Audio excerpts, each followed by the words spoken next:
Je suis Karen et j'adore me poser plein de questions.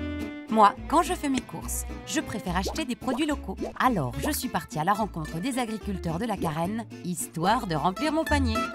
Premier arrêt, à seulement quelques kilomètres de Saint-Nazaire et Pornichet, chez Philippe. Philippe élève une 50aine de vaches laitières, des Primolstein. Il produit tous les jours 800 litres de lait. Il est produit à Saint-Mars-sur-Mer, il est produit au milieu des maisons. La ville, ça fait partie de notre vie. Quand on me demande mon métier, je dis plutôt paysan urbain. Et donc effectivement, on est un peu la zone de contact entre la ville et puis la campagne derrière. Avoir la ville à ses côtés, c'est aussi un avantage. Ça nous permet de pratiquer notre métier différemment et donc on fait la vente directe. C'est aussi donc avoir un contact permanent avec les consommateurs et avoir un retour sur ce que l'on produit, la manière dont on le produit et avoir la satisfaction du consommateur derrière.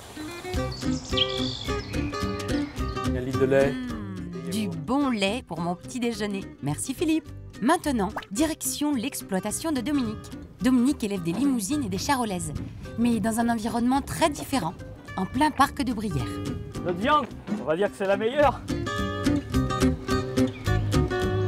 C'est des animaux qui sont élevés continuellement à l'état extensif sur le marais. Les animaux chez nous passent minimum 8 mois de temps sur les prairies humides, du début mai jusqu'au début décembre. C'est pas toujours une partie de rigolade pour les récupérer. Les animaux reprennent un petit peu d'instinct sauvage. S'il n'y avait plus d'élevage dans les zones de marais comme on le fait aujourd'hui, ce serait que de la friche, ce serait des roseaux. Après, avec les risques que ça comporte, les risques d'incendie, alors que partout où vous avez de l'élevage, il n'y a aucun risque d'incendie. Et la biodiversité est maintenue.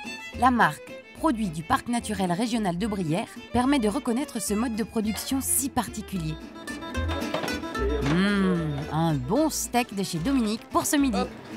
Et pour finir, je m'arrête chez Marjorie, qui est située à Donges, sur des terres hautes, à proximité du centre-bourg et des installations industrielles de la raffinerie. Elle est membre de l'association La Graine, qui réunit 90% des exploitants de l'agglomération.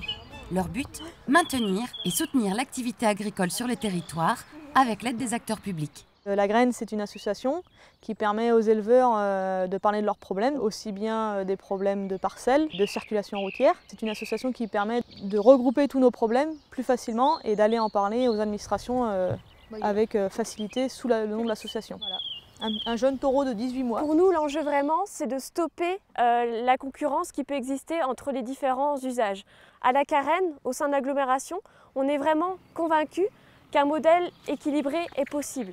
Nous ne renonçons pas bien sûr à accueillir de nouveaux habitants, mais on essaie que cet accueil se fasse sur des terres qui soient plus restreintes.